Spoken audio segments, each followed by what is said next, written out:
Olá, ouvintes! Está começando mais um Papo Mais, o podcast da CISP que conecta você às transformações reais do mercado. E hoje a gente vai falar sobre um tema que está no centro das decisões financeiras das empresas, que é a inadimplência. Mas não só pelo problema, e sim pelas mudanças no comportamento do devedor, o uso de tecnologia e o novo papel da cobrança estratégica. Isso aí. Para esse papo, recebemos Tarcísio Batista, CEO da Solidus, uma empresa que vem transformando o mercado de crédito e cobrança ao unir inteligência estratégica, tecnologia e inovação para gerar resultados mais eficientes e sustentáveis. À frente da operação, Tarcísio lidera uma visão moderna sobre recuperação de crédito, experiência do cliente e performance em um setor que vive uma grande evolução. Tarcísio, seja muito bem-vindo. Obrigado pela oportunidade aqui. Espero poder agregar muito com conhecimento e prática, né? Eu falo muito, né? A teoria e a prática, existe uma lacuna aí. Verdade. Então, quero levar casos práticos aí para que todo mundo possa aplicar no dia a dia. Tarcísio, fala pra gente, quem é você, além do profissional? Pô, essa aí já começaram pesado aqui. Acho que é mais fácil dar crédito. Bom, o Tarcísio, ele é o pai, né? Além de tudo, ele lutador aí nas horas vagas, mas além de tudo aí eu gosto muito de estar em família, sou um cara que sempre está lendo, sempre me atualizando, eu gosto, sou investidor profissional também pela B3, então eu adoro pegar um balanço, esmiuçar. Olha só! Abrir um vinho, né, olhar os balanços lá, então eu sempre vim desse mundo, então eu gosto muito.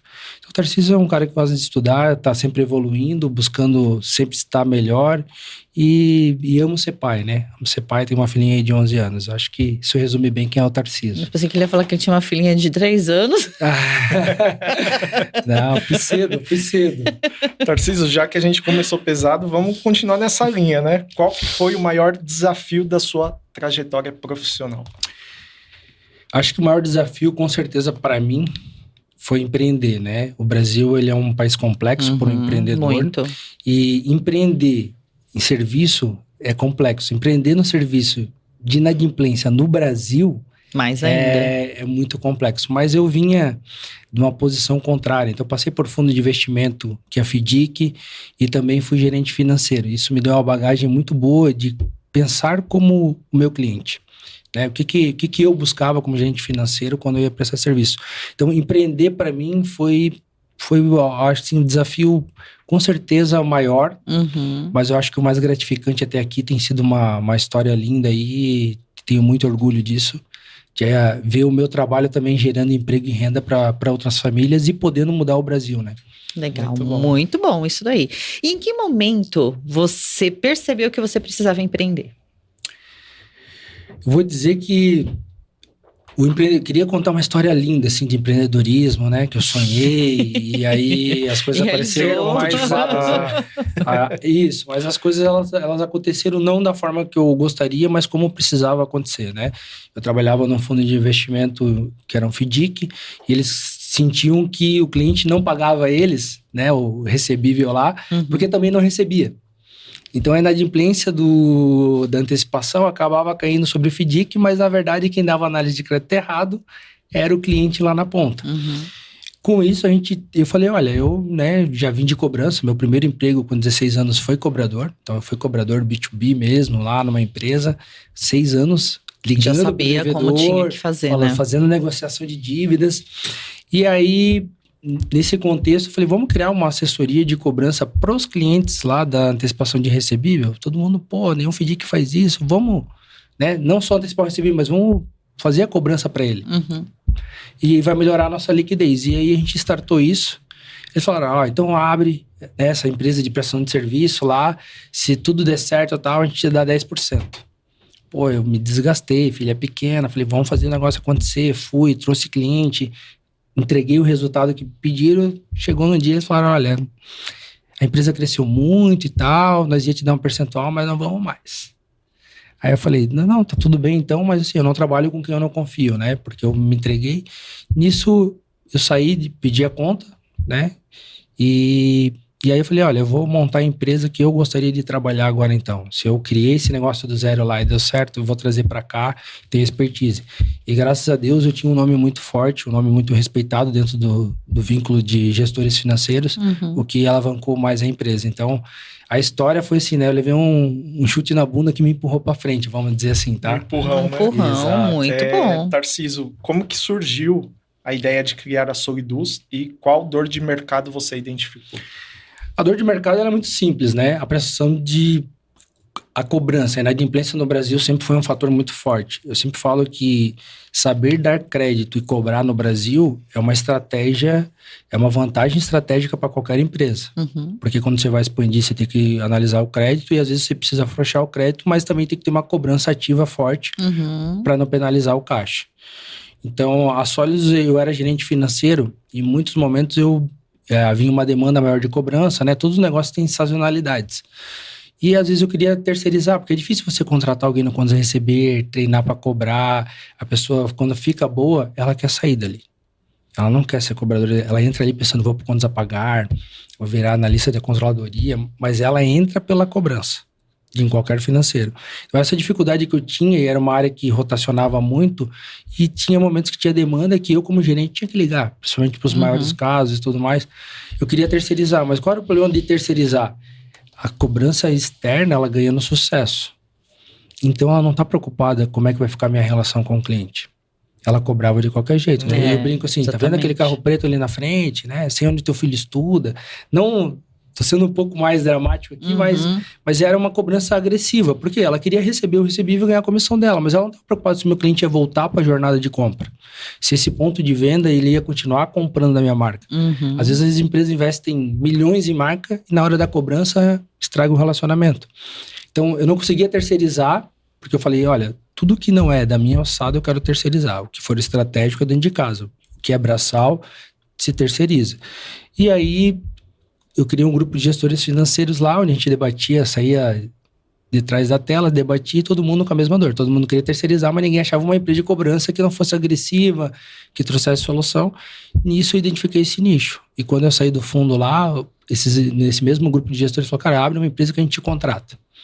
Porque tu vai fazer igual a gente quer.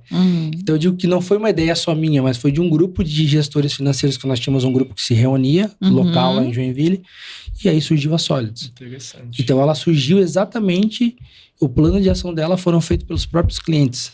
Olha que loucura.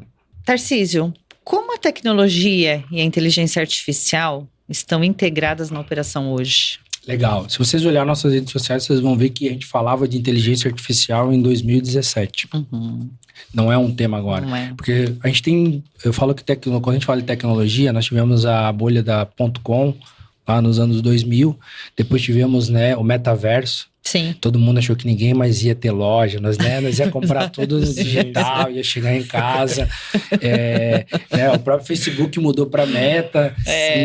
E agora, né... Nem se fala mais, né? Não se fala mais, né? Não se entra. Então, assim, movimentou bilhões, né? A gente tem que entender isso. Isso é verdade. Muitas empresas investiram, e daí agora ninguém... Eu acho engraçado que ninguém mais não fala nada, né? Ninguém fala, larguei. E agora a gente vive... A inteligência artificial, ela já está há muito tempo. Então, lá quando eu comecei a Solids, qual que é a grande dificuldade de qualquer cobrança? É falar com o decisor. Não adianta eu ligar na loja se o cara que decide, ele fica fora. Ele tá fora, né? Ou é a mulher do dono que às vezes está trabalhando de casa. O Brasil é essa a realidade que a gente vive. Então, não adianta falar com o funcionário. O funcionário já tá treinado e dizer que não tá, me manda uma proposta que quando ele chegar eu encaminho para ele. E essa falta de contato também, ela te custa muito na hora, homem. Você faz várias ligações e não falando com a pessoa certa, você só gastou dinheiro e tempo. Sim. E lá atrás, eu já vinha do mundo de tecnologia, né? Participava de uns hubs lá, e a gente identificou uma IA. Daí eles me falaram o que é IA, e aí falaram, a IA é que nem um filho, eu tô te dando a criança. Como ela vai virar adulto, é você que vai dizer. Porque você vai dizer para ela onde ela tem que buscar, onde ela tem que achar. Na época eu fiz essa aquisição para ajudar na localização de contatos. E aí a gente foi construindo essa IA que está até hoje. Então nós já tínhamos lá atrás. Isso faz muito tempo?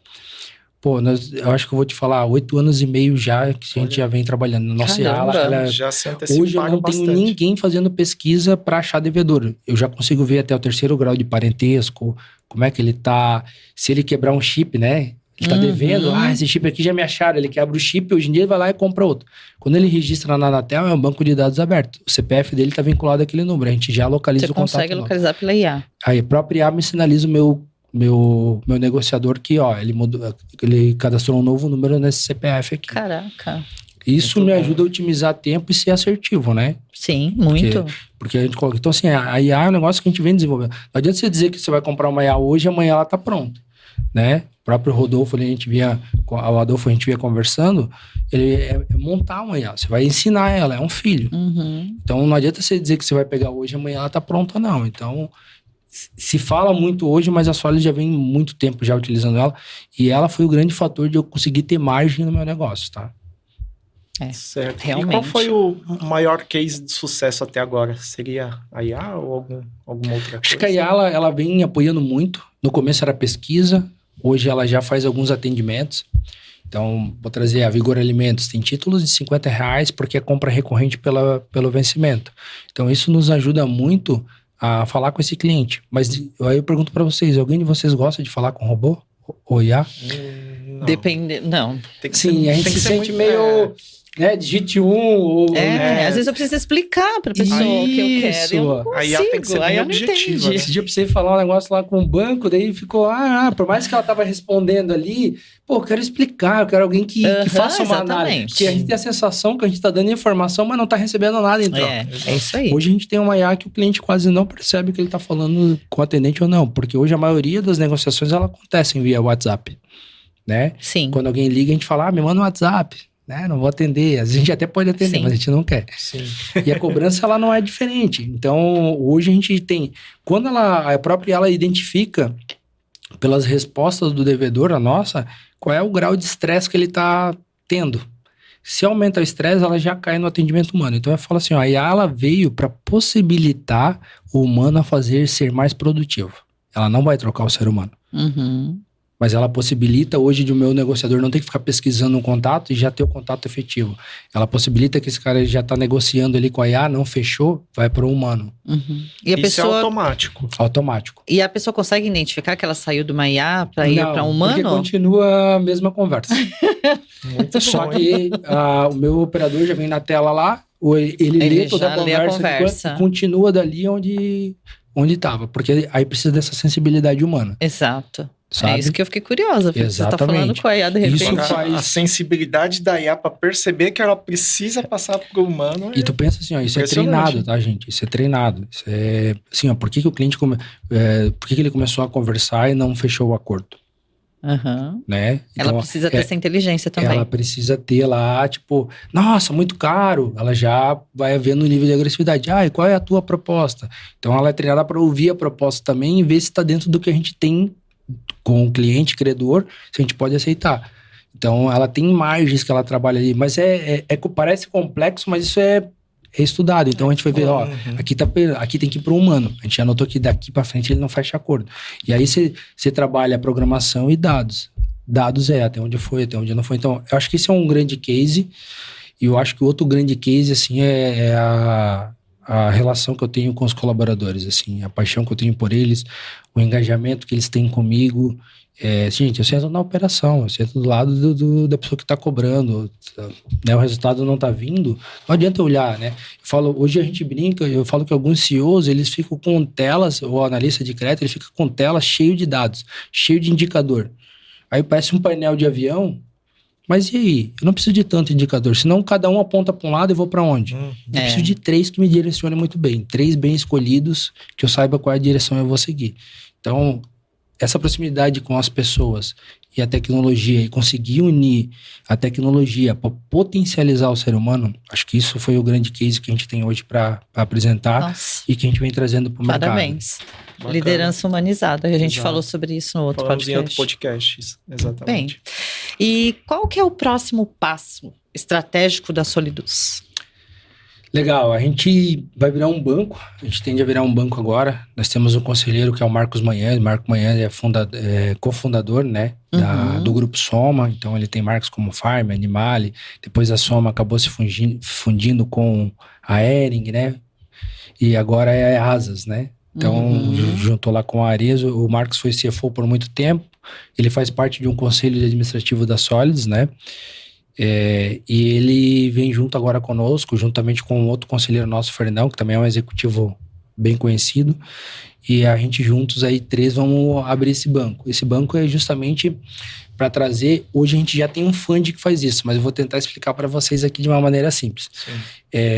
Se eu ligar para vocês hoje, vocês não têm dinheiro, né? Vocês sabem que estão devendo R$100, mas vocês não têm dinheiro. Eu trazer a melhor IA, o melhor negociador, a melhor comunicação, PNL, e te ligar 6 vezes por dia, vai resolver? Não. Porque você não tem dinheiro, você só vai ficar mais constrangido, né? Vai dar o seu retorno. Então, a nossa ideia agora não é mais só fazer cobrança, é possibilitar o devedor de trazer. A gente vive um grande problema no Brasil, que é desalavancagem. Então, hoje, quando um pequeno pessoal lá do varejo, que é quem a gente cobra no B2B, o lojista, a farmácia, trazer lá, né? Eu tô cobrando o preenchedor de um biomédico, ele tem uma conta lá que ele gira. A partir do momento que entra a restrição, o banco simplesmente corta 50% do crédito dele. Já é padrão, porque o banco não tem como olhar a pessoazinha que fatura 100, 200 mil mês. Ela corta 50%. Essa desalavancagem, que ele já não estava conseguindo pagar, fica pior. Porque corta a conta garantida e tudo mais. Então, a gente sentia que o grande problema do devedor não pagar era a inadimplência, que já vinha pelo, né, problema financeiro, venda, ou até mesmo administração, junto com uma desalavancagem em seguida. Então, alguém precisava, se esse cara tinha um crédito rotativo na conta garantida de 100 e o banco tirou 50, alguém precisa preencher esses 50, porque senão ele não tem como cumprir as obrigações. Ele precisa fazer dinheiro novo. Sim. Então, a Solids, quando ela liga e cobra o cliente... Vou dar um exemplo aqui que a gente pode dar da CIMED, né? Eu ligo lá para a farmácia. Pô, CIMED é Cimegripe, Carmed. Ela é importante para o farmacêutico, dentro do market share da farmácia. Aí ela tá devendo lá porque se atrapalhou 5 mil. Eu ligo para ele lá, ele fala, pô, eu posso pagar aqui 6 mil, só que 6 parcelas de R$1.000. Só que qual que é o grande problema? Ele pagando isso, ele vai levar 6 meses. Como é que ele vai fazer para gerar dinheiro novo? Porque... a CIMED, com todo o respeito, não vai se alavancar mais porque já mostrou sinal de inadimplência. Para isso, a gente traz o nosso fund. Eu parcelo para ele em 6 vezes e pago a CIMED à vista. E pagando a CIMED à vista, geralmente vai voltar o crédito. Isso é uma análise do credor, mas vai voltar o crédito. Ele vai poder comprar mais matéria-prima e gerar dinheiro novo para pagar eu aqui na ponta, como uma financeira. Então, além de eu tirar dívida, tirar restrição e voltar a fazer ele comprar novamente, como assessoria, eu ainda alongo essa dívida para ele e não é mais uma dívida vencida, é uma dívida a vencer. Então, hoje a Solids, ela não só liga e cobra, ela ajuda a dar crédito para o cliente para que ele possa pagar a dívida e voltar ao fornecedor. Isso eu faço salvando ele no ciclo financeiro, né? Todos nós que estamos aqui já conhecemos um pouquinho. Então, para que ele possa gerar dinheiro novo e pagar o passado. Se ele não gerar dinheiro novo, ele não paga o passado. Então ela vai além em algo que muitos não fazem, né? Exatamente. Porque eu ligar e cobrar alguém que não tem dinheiro, eu não vou ter sucesso. Não vai resolver, exatamente. Sou a solução para todos os problemas? Eu dou crédito para todo mundo que aparece lá devendo? Não, gente, também não. Eu subi uma dessas e, o Tarcísio tá vendendo, então vai acabar a inadimplência no Brasil. Janela, né? Não, a gente tem uma análise, só que a gente coloca muitas garantias. Às vezes o pessoal vende no boleto. Que garantia tem isso? Nenhuma, só, né, o cliente honrar. Mas quando eu faço esse parcelamento para ele, trago para um financiamento, para um empréstimo, eu coloco garantia, eu boto um bom avalista. Às vezes ele tem um avalista lá, sei lá, que é um funcionário público bem conceituado. Então eu trago garantias a mais, eu pego um recebível dele como garantia da operação. Então eu tenho mais possibilidades como financeira de proteger esse crédito, né, da liquidez, do que às vezes uma indústria. Então olha que legal, ao invés de eu esperar 6 meses numa empresa tradicional de cobrança, eu trago esse prazo médio a 0, porque eu já volto o cliente para a jornada de compra novamente. Muito bom. E ele fica grato. Porque ele fala, olha, vocês me ajudaram quando ninguém, mas vocês não ficaram me ligando e cobrando, vocês deram solução para mim. Por isso que a Solids, ela é a solução financeira, ela não, a gente fala, a gente presta serviço de cobrança, mas a gente traz soluções. Certo. Muito bom. Tarcísio, como que você enxerga hoje o cenário atual da inadimplência no Brasil? caótico, né? Eu acho que a gente está vivendo um dos piores momentos quando a gente fala de inadimplência, né? Tá difícil. Assim, não é um segmento, tá, pessoal? Assim, às vezes a gente tinha algumas crises pontuais, no civil, no têxtil, em alimentos. Não, hoje a inadimplência ela tá generalizada, né? E ela começa estrutural. Então ela tá lá na família, começa lá na família e vem em cascatas, né? Então assim, hoje o cenário tá difícil, eu sempre falo. A gente como CEO, como empreendedor, né? A gente quer acelerar. A gente vinha crescendo 15%, a gente quer crescer 20%, quer crescer 30%, mas o analista de crédito, o gestor financeiro que está lá, ele está lá para garantir a perpetuidade da empresa. É isso aí. E aí eu dou muito essa analogia, né? Em momentos de neblina, chuva e de noite, andando com o carro, eu vou acelerar para 180 por hora. Talvez não é o momento de eu tirar um pouco o pé do acelerador, né? Ser um pouco mais cauteloso. Para quê? Para quando essa chuva passar, essa neblina passar, e tiver sol e pista limpa, eu acelero. Então, hoje o analista de crédito está nesse dilema. Nós vimos ali falando com o Adolfo no bastidores ali, a gente falava, enquanto o PDD estava tudo normal, não tinha problema de inadimplência, nenhum CEO estava olhando para a área financeira. Ele estava olhando para vendas, expansão, novo produto. Agora, eu estou vendo que os CEOs, os diretores, né, estão olhando com lupa para cobrança e para o crédito, né? Eu falo com o analista de crédito, né? E o analista de cobrança, ele virou protagonista dentro da situação atual. Agora é a sua vez. Agora é a hora de eles brilhar. E aí a gente vem entendendo, tem que fazer um trabalho diferente. Não adianta fazer a mesma coisa e esperar um resultado diferente. Então, o cenário tá caótico, tá difícil, mas eu gosto disso, porque isso traz grandes evoluções pro setor. As grandes evoluções, elas vêm na crise, porque a gente precisa pensar diferente. Então, hoje o analista de crédito, ele tem que pensar diferente. Aquela política de crédito lá, padrão, ela não funciona mais. Eu tenho que pensar que hoje eu vivo um Brasil de 10 Brasis. Vender lá no Maranhão é diferente de vender lá em Santa Catarina, no Paraná. Porque são culturas diferentes, são momentos diferentes. Então, essa análise ali é muito importante fazer, tá? Então, cabe pegar essa crise e transformá-la em oportunidade. Isso aí. E sobre o devedor nos últimos anos? Você acha que mudou? O devedor mudou nos últimos anos? Total. E não foi só meio de comunicação, não. Acho que ele mudou em grau, número e gênero, né? Eu falo que hoje todo mundo é um pouco de médico e advogado. Né? Ainda mais com o chat GPT. Na minha época, quando aquela cobrança que já vinha há mais tempo, né? Eu vou falar, vou entregar a minha idade aqui, vou fazer 38 anos. Eu comecei a fazer cobrança com 17. Então nós estamos falando aí de 10 anos. 20 anos, né? 20 anos. Tu vê como eu tô achando que eu tô com 27 ainda. Então nós estamos falando de 20 anos. Você não tinha SMS, você ligava, né? Comprovante de pagamento nós recebia por fax. Sim. Então ele tinha que ir até um fax e mandar para nós. O devedor, você falava assim, olha, né, segundo o artigo do Código Civil 478, você tem que pagar juros que cubram os danos ao credor. Então, ele tinha pouca informação. Ele tinha pouco acesso a advogado também. Hoje, se eu ir lá e falar para ele, tem que pagar juros, ele vai falar com o primo dele no churrasco, que já é advogado, e já entra. Então, dependendo das negociações com advogado direto, nós só fazíamos quando era assim, casos de milhões, 100 mil. Hoje em dia é R$1.000, ele já passa pro primo, ele tem um advogado. A gente negocia com o advogado R$500. Isso quer dizer o quê? Mudou. Hoje não tem mais ninguém. É como tu falou, se eu falar alguma coisa, ele já joga no ChatGPT, já vê se é verdade, né? O que eu posso fazer. Então, com isso, essa informação houve ganhos também, né? Mas aí o devedor, eu brinco, né? Ele sabe todos os seus direitos, mas sabe pouco dos seus deveres, né? Isso é verdade. E a gente sempre tá lá para pontuar isso. Mas eu acho que hoje a cobrança do passado, ela era muito mais de ameaçar e hoje ela é muito mais de trazer solução. Por isso que eu entrei falava, olha, não adianta eu ligar aqui e falar de código, vou bloquear a conta no jurídico. Não, isso não adianta mais. Antigamente tu falava isso, tu mandava uma notificação extrajudicial. A pessoa quase infartava. Nossa, o nego arrumava dinheiro, primo, parente, irmão, tia, sogra. Hoje em dia tu manda uma notificação judicial, ele ri. Porque ele sabe que aquilo não tem efeito nenhum. E tem devedor que fala ainda pra gente assim, sempre que eu escuto algumas negociações, até pra nunca tá fora da realidade. Uhum. O devedor fala, me ajuiza que é melhor, eu vou ganhar mais tempo. Olha só. Né? Caramba. Não, ajuiza lá, que daí eu pago lá em como eu quiser, vou aqui contar uma história triste lá, daí eu, no dia da audiência eu pego um atestado, daí vai ter que ter outra audiência, até nisso aí, deixa a dívida rolar.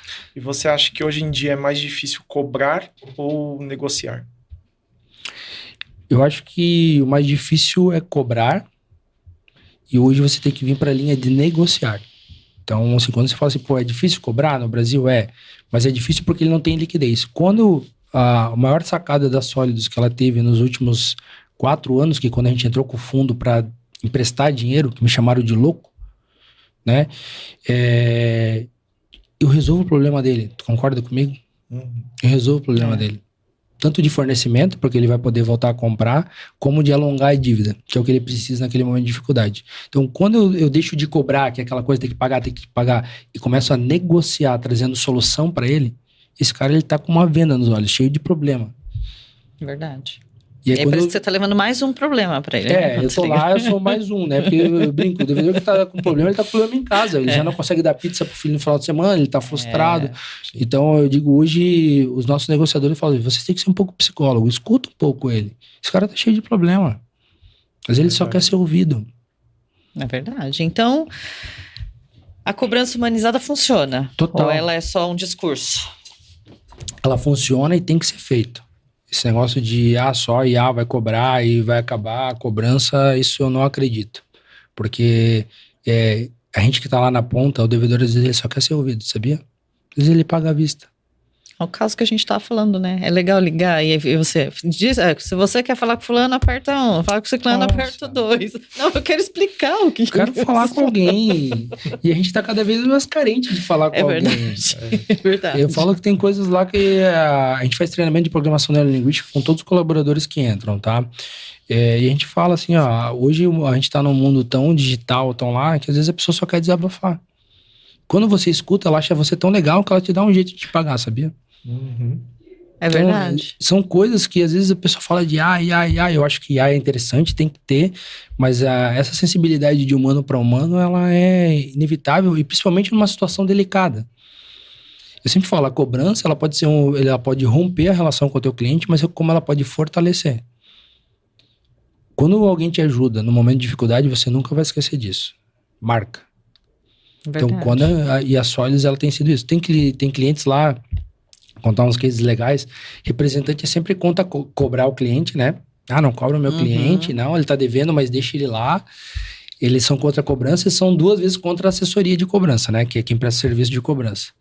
E quando a gente começou a entregar essa solução de dizer pro cliente, parcela em 6 aqui, eu pago à vista lá, e aí tu passa para cá, faço para ti no cartão, faço para ti numa cédula de crédito bancário.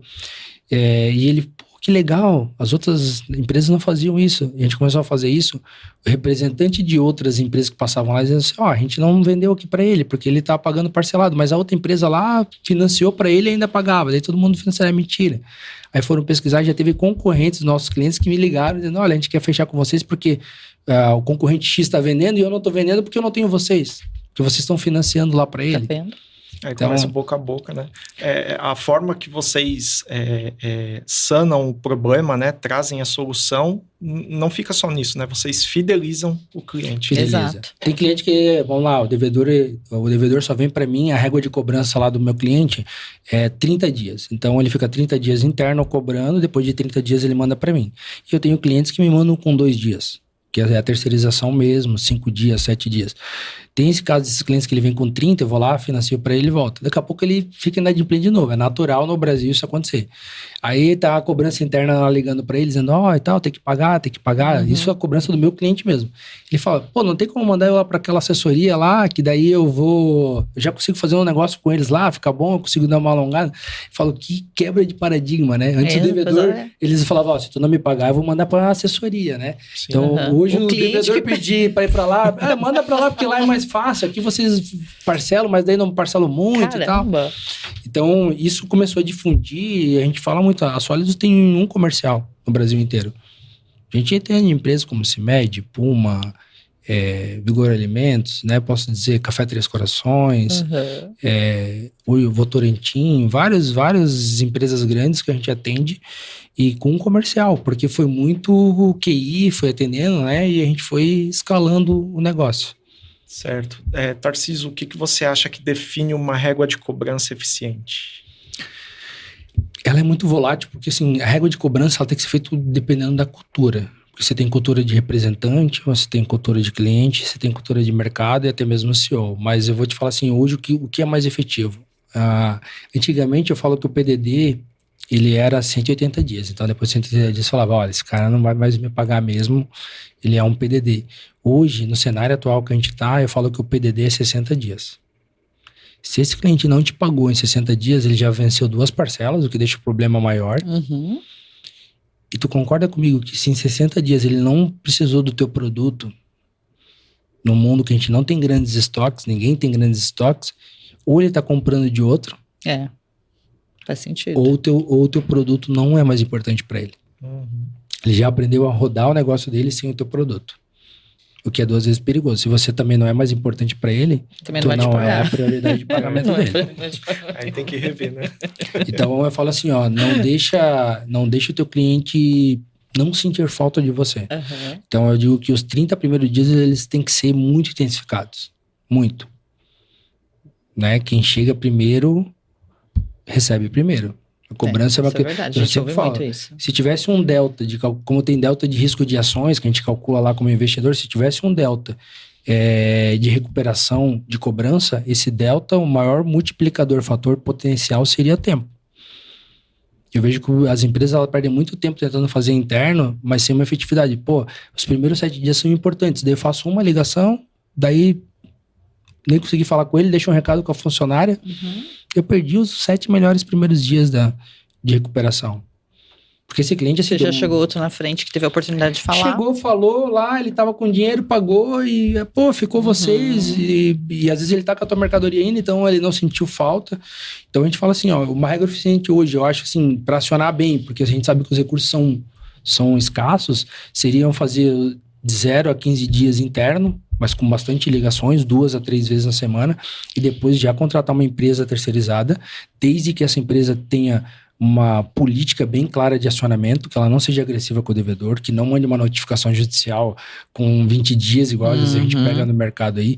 Então, assim, ó, elaborar um plano de abordagem desse cliente, e aí você já tem uma assessoria especializada onde traga uma solução diferente da sua. Não adianta também contratar uma assessoria que vai fazer o que tu faz, ligar e cobrar. Uhum.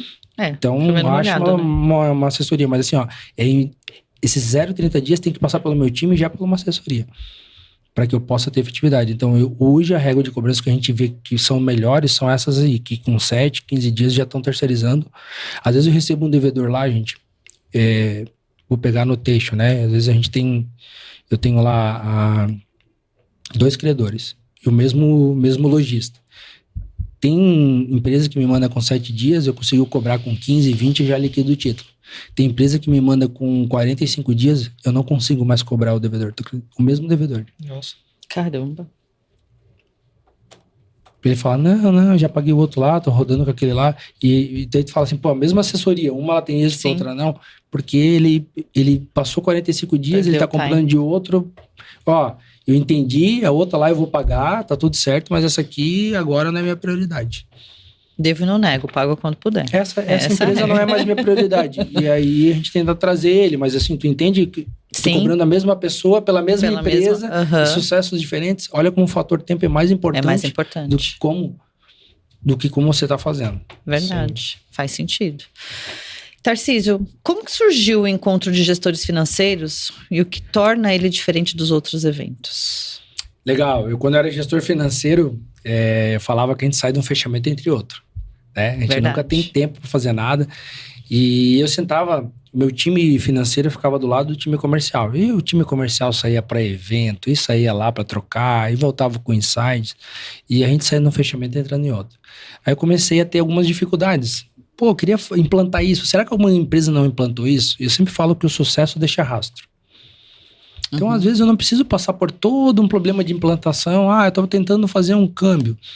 Pô, talvez tenha uma empresa que já fechou câmbio, já errou, já acertou, já sabe qual é o melhor player, qual é o melhor banco, como ela negociou taxa. E aí eu tinha muitas essas dificuldades e não tinha com quem falar. Daí eu comecei a procurar e falar com outras, ligar nas empresas mesmo, tá? Eu ligava lá, oi, tu é de tal empresa, eu quero falar com o gerente, sou gerente daqui. Daí eu falava, olha, eu vi que vocês têm câmbio aí, tem. Pô, eu queria, sim, nós não somos concorrente e tal, eu queria entender isso. E eu ligando para um e para outro, falando de crédito, às vezes queria falar também, até com concorrente eu ligava, tá? O cara é de pau mesmo. Ligava e falava, olha, o cliente tá querendo comprar aqui e tal, não tem muito histórico no Serasa, que é o trabalho que vocês fazem muito bem feito, de integrar essas informações e esses cooperados com vocês. Sim. Isso não tinha, né? E aí eu fui falando assim, daí a gente falou, vamos fazer um encontro. Aí começamos a montar grupo, né? Já tinha um WhatsApp, montamos um grupo lá de WhatsApp, daí começamos a rodar. Até que o grupo já tava com 50 pessoas, vamos fazer um encontro. Vamos comprar umas coxinhas, uma garrafa de café e vamos fazer um encontro. E aí a gente começou a falar isso e foi muito rico. Foi rico para mim, na época, como gerente financeiro. E aí eu virei embaixador junto com o Wagner lá. O Wagner também era outro gerente financeiro, que foi o primeiro que a gente conversou.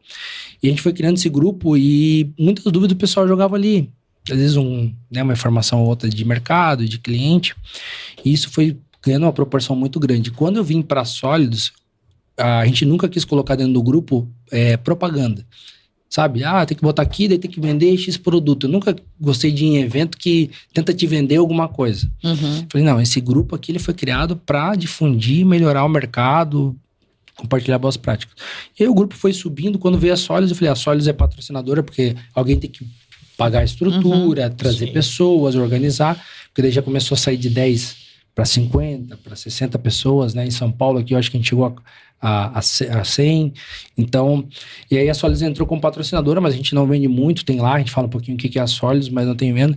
E aí a gente sempre traz pessoas de mercado. Então, o Mário da CIMED já palestrou lá, né? O Adolfo aqui já esteve conosco em algumas edições.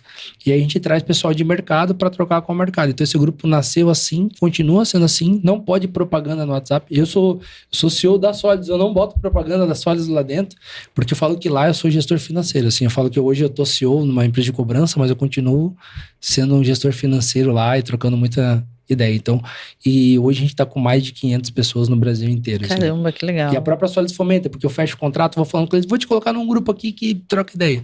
E tem sido muito rico, assim, eu tenho orgulho de poder, porque eu sei que isso ajuda não só as empresas a gerar mais emprego e renda, mas também ajuda o Brasil. E para quem quiser participar desse evento, como que faz? Legal, eu acho que pode procurar a Sólidos ali nas redes sociais, né, ou chamar lá, tem o meu Instagram também, Tarcísio Batista JR, pode entrar lá no site. Lá não vai falar com o IA, né? Vai falar com o lá, Tarcísio. vai falar lá, é nós mesmos, tá? O pessoal fala assim, pô, respondeu aqui. Não, é eu que respondo todos os Instagram, tudo que vem lá. Então, assim, pode procurar nós ali na Sólidos que a gente vai direcionar você não só para participar do evento, mas estar no grupo, né, de gestores financeiros lá do WhatsApp, onde o pessoal coloca muita informação, fala de, qual é o melhor banco que tá fazendo folha, qual é o melhor banco que tá com a taxa de boleto, o pessoal compartilha a taxa. Legal. Se os bancos me descobrirem vão ficar bravos comigo, porque o pessoal compartilha lá. Então é um grupo bem aberto e bem rico, tá? Aberto para vocês, isso que é interessante, né? Aberto para vocês, mas fechado para que não vaze muita informação e vocês consigam obter essa... Exatamente, aquele cuidado legal, assim, quem vai entrar, né? Daqui a pouco tá lá alguém lá que quer vender alguma coisa, que tá entrando... Nós já tivemos pessoas que entraram lá e começaram a acionar todo mundo que tava no grupo para tentar vender. Já tiramos. Então, assim, o próprio grupo, ele se defende, eu falo, né? Não tem um dono, né? Somos todos nós. E quando uma pessoa, então, entra, ela fica ciente de todas essas regras. Fica ciente das regras e ela tem que estar atuando na área financeira. Entendi. Tá, então assim, eu sou gerente do banco. Não, amigo, obrigado, mas aqui, não. Aqui é para gestores financeiros mesmo.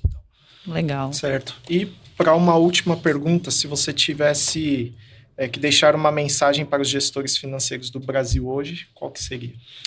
Eu vou falar, gestor financeiro sempre foi uma pessoa bem conservadora, né? É de nós, né? A gente é números e tem que ser, porque nós somos... O gestor financeiro hoje, ele é quem garante a perpetuidade da empresa, né? Ele faz os freios que precisa, traz os alertas necessários. Mas se eu tivesse que trazer uma mensagem hoje para todos, é o que eu sempre falo, assim, esteja aberto à mudança. né? Teste tudo. Então, surgiu algo novo no mercado, viu alguma coisa, testa. Aí só tem uma maneira de a gente saber se vai dar certo ou não, testando. Verdade. Né? Quando eu comecei a dar crédito lá para devedor, o pessoal me chamou de louco, né? Então, uma vez eu... Realmente, você pensa. Todo mundo falou, meu, louco, vai perder dinheiro. Hoje eu tenho uma rentabilidade muito maior emprestando dinheiro do que fazendo cobrança. Mas no contexto, eu atendi lá, daí o CFO ficou meio assim, tu empresta mesmo? Prestei, daí a gente entregou um resultado, ele gostou. Ele falou, cara, tu é muito louco e dá certo, né? Ele, por quê? Por que tu acha que eu sou louco? Ele falou, tu tá dando crédito pra um cliente que tá me devendo. Daí eu falei pra ele, sabe o que é mais louco? Sabe quem deu crédito pra ele primeiro? Foi ele. Foi ele. Agora provavelmente é com você, né? Eu falei, olha, tu deu crédito primeiro que eu, né? É verdade. Então, assim, não é loucura. Mas, assim, eu acho que o gestor financeiro tem que estar aberto para o novo, né? Olhar as novidades do mercado, estar aberto a tudo o que tem de ferramenta, a mudar processo, a ouvir pessoas e testar, gente. Testar. Viu uma ideia boa, viu uma situação boa, uma plataforma boa, uma empresa prestando um serviço boa, testa. Esteja aberto a testar. Né? E aí você faz uma validação, a gente chama de MVP no mundo das startups, né? Mas faz um mínimo de validação do produto. Então, eu não vou testar na minha carteira inteira. Faz uma política, testa no estado, que eu tô com mais dificuldades. Então, esteja aberto à mudança e teste tudo que você pode até encontrar as melhores opções. Muito bem. É isso aí, pessoal. Infelizmente, estamos encerrando mais um episódio. Antes de encerrar, Tarcísio, para quem quiser te seguir nas redes sociais, você pode reforçar aí as suas redes da Sólidos, tá?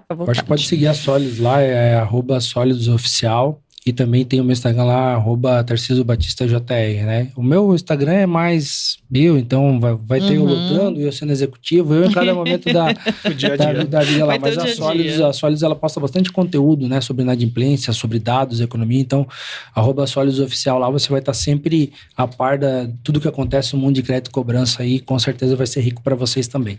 Muito bom. Obrigada. Aproveitando aí o gancho, se vocês puderem seguir a CISP, estamos no Instagram, YouTube, Spotify, LinkedIn. Tem bastante conteúdo lá para vocês seguirem, estarem antenados aí no que acontece no nosso mercado. Tá bom, pessoal? Muito obrigado pela audiência, por nos acompanhar até aqui e até a próxima. Tchau, tchau. Obrigado. Tchau, gente. Tchau.